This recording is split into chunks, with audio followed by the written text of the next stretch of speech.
Hey, what's going on, you guys? Today we're going to be doing the out-of-box review for the third kit in the SDX standard line. This is the Gundam Exia. Once again, big thank you to MindFenix Hobby Store for sending me this kit to share with you guys.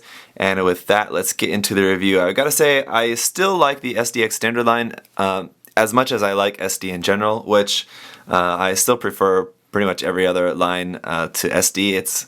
I'm not really too big into SD, but I gotta say the SDX standard lines, despite the problems that they have or the complaints that people might have about the X standard kits, I do have to say, I mean, they are nice looking molds of the kits. To me, they look a lot basically like Converge figures, so like the proportions used for like a Converge figures, and then just made into like a plastic kit, and then larger than Converge figures as well. The feet are a little bit bigger. That's definitely one big difference, but otherwise very quite similar to that. I think they're definitely not as cute looking as regular SD kits like BB Senshi or anything like that. So that's one thing that they got going for it. Anyway, so let's just get into some of the big complaints that people have about the series so far. Number one is hollow spaces in the parts, and this kit has some, but I mean really like the same ones that the previous two had, the Gundam and the Ailstrike. Just hollow in the back of the legs, the inside of the upper arms, the back of the hands, and then back of the shield, of course, is hollow as well. But that's pretty standard even in like HG kits and other things, so that's not really too big of a deal. The other thing is just the sheer amount of stickers, and I really don't quite understand people's complaint about this, especially people who are fans of SDs, because as far as I know, which is pretty limited knowledge, but as far as I know, most SDs, just in general, are usually quite sticker heavy, so the fact that the SD X standard kits are also very sticker heavy, I don't really understand why that's a big surprise. I think I guess people's complaint is that it's like a new line, and we were maybe hoping that Bandai was going to improve the technology and use less stickers, whereas this seems to be not improved at all, or even a step back in a way. I can understand the complaint from that point of view, but I mean, it's pretty well known that when it comes to SDs, if you're going to be painting an SD kit, you're going to have to be doing some masking, and I don't think that's really going to be a surprise for anyone. With these kits, you are going to have to do a lot of masking, so I'll just say that once now and get that out of the way. Just pretty much all of these smaller color apps on this kit that you're seeing are all stickers, so of course it does have a lot of stickers. But yeah, that just shouldn't be anything too surprising to you guys. So let's take a closer look at this, and I'll show you a bit about the articulation and just point out all of those stickers. So here on the head, again, really nice head sculpt. I think one thing that would be fun to do with maybe one of these SDX standard kits is take the head and put it onto like an HG or something, so make just like a HG kit with just like a little bit big head. I think would look cool, because a lot of these, the head sculpts on these kits, on the X standard kits, are really cool. I like that they're just like the regular Gundam eyes, not the cute eyes on there. A little bit larger, and definitely like out of proportion. They're definitely like SD proportions, but they're still pretty cool looking. So yellow inside there, that's stickers. The gray one there, the green one there, obviously those are both stickers. Green on the back of the head, green on the top. The chin, that's not a sticker. And the red under the eyes, that's not a sticker. That's a red piece in there behind the face, so that's cool. Of course, stickers for the eyes though. On the chest, we've got a load of stickers here. So up underneath the neck, that silver piece under there, that's a sticker. Here on the front, this white and yellow part there, just on the front of there, sticker, yellow part for that vent part, sticker, green part in the center, obviously a sticker, white and silver parts around the edge there. If I remember correctly, that's two separate stickers, a white one and then a silver one inside there, and then red around the side of the torso. That's stickers there as well, so quite a lot. On the back, there's nothing pretty much, so nothing there. On the front skirt, red sticker in the center, silver stickers on the side. On the legs, silver stickers for the GN drives on the side of the legs there. And that's it. Oh, sorry, that's not it. On the feet, yeah, these are also not really great, just because they don't even really fit on there quite well. I think you'd have to do a little bit of work to get them to even fit on there properly. They seem like not just barely, not quite the right size to fit on there. Maybe the tops of the feet are also white stickers on there as well. So the articulation is going to be pretty similar to the past kits and pretty similar to most SD kits. There's really not a whole lot of improvement here. The arms are going to go up about, there you go, as this usually happens every time we do this, about that far before that ball joint's going to pop out. About 90 degrees at the elbow. Wrist is just on a ball joint. The legs are going to go out about that far. So pretty nice and wide. That's one thing about the SDX standard kits, is that the legs, I think the articulation of the legs is vastly improved. They're able to go much wider, and then the feet are usually able to point down nice and far, so you can get the legs in some a little bit more dramatic poses there, I think. A lot of people aren't liking this gap here between the bottom of the leg and the foot. Yeah, it's not great, but I mean, I don't know, it's not really the worst thing in the world. A couple other stickers I'm now realizing I forgot to point out here on the front of the arm. That's a sticker there on each side. So that's pretty much it for the articulation. One thing also, the front skirt does rotate a little bit up and down like that. That's just on a ball joint there on the front, so that's going to move a little bit. Nothing on the back. The GN drive you can, I think, reposition. You can just turn that upside down, and it's really not going to have, you take it out and then switch it around. I don't think it's really going to serve much purpose for anything. Let's talk about the accessories. This does have quite a bit of accessories, especially compared to the Ailstrike, which did not have any sword, which is a little bit disappointing. We have the GN shield. One thing that I love about the 00 series is that they just put GN in front of everything. GN shield, GN rifle, GN sword, GN blaster, GN gun, everything is just GN whatever. This is obviously just white plastic and then just two blue stickers here on the side. Just going to peg into the arm better than the Ailstrike. The peg is longer, so it's going to actually fit in better and not fall out, and it also plugs into the side of the arm, which is nice. So that just plugs into there like that. No problem. Then we have our GN sword. Again here, white sticker there on the top and then two silver stickers for the sides. Those look pretty bad there, as you can tell. And then for the actual blade, we've got a silver sticker here on this side and then one on this side as well. So this just pops down into the hand using this handle. You can also use this handle on the back depending on how you want to do it.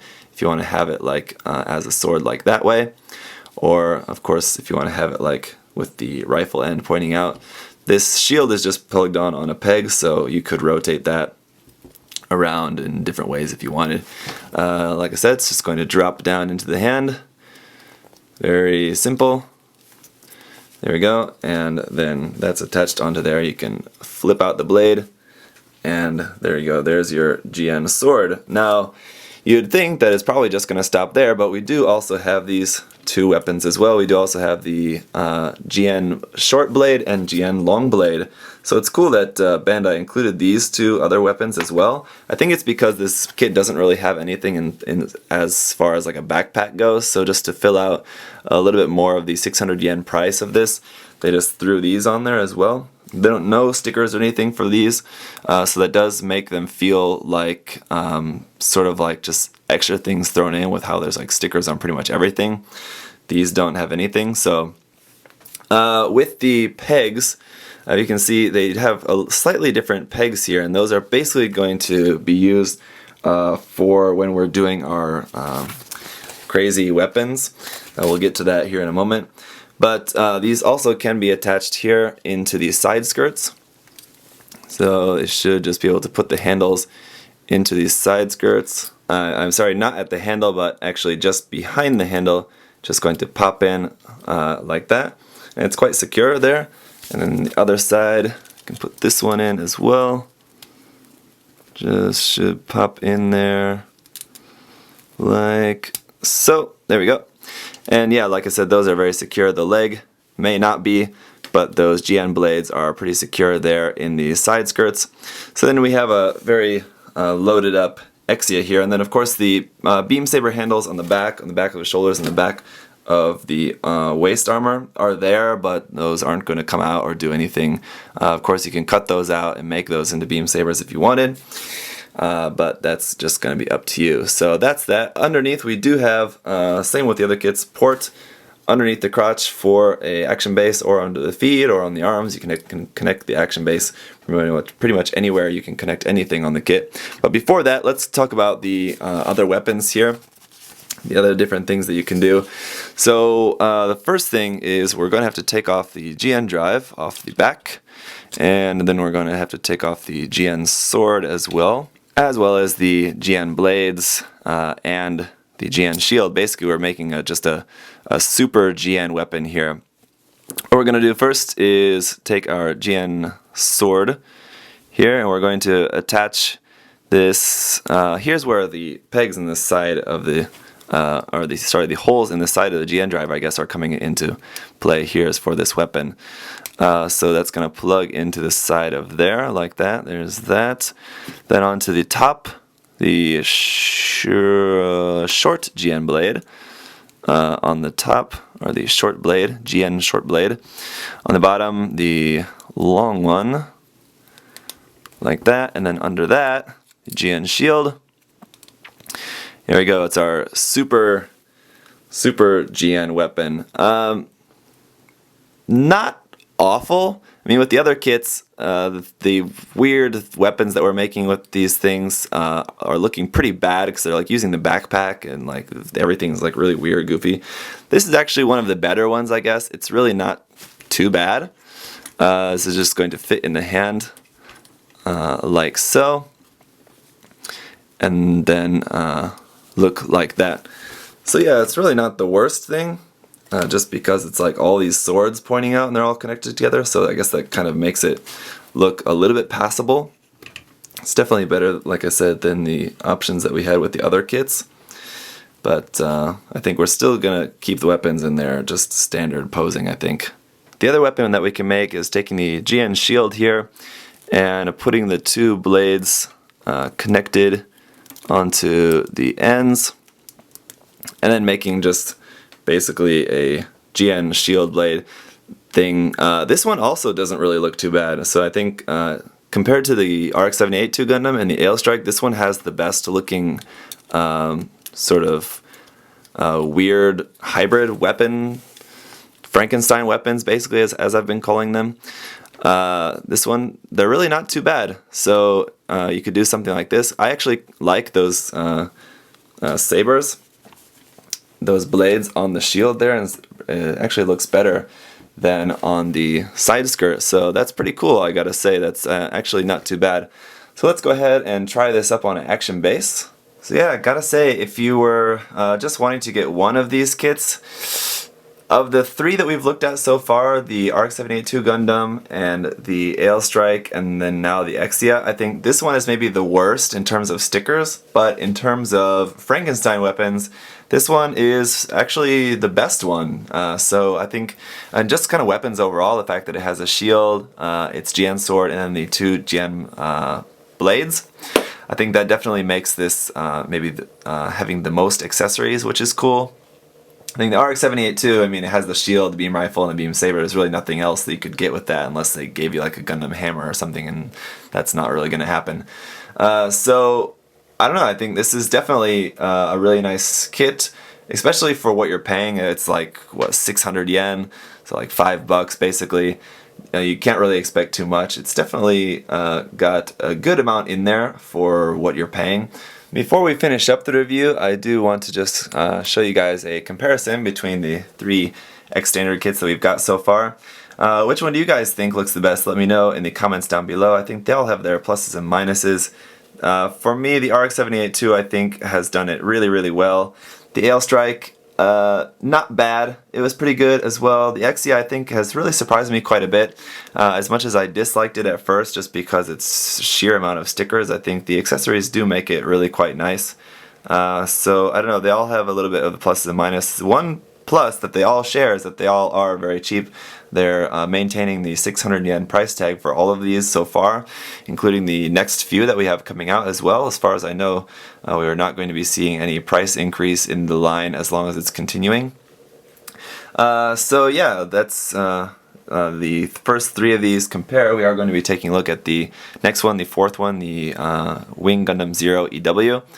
after this, but let's go ahead and finish up the review. So that's just about going to do it for this kit.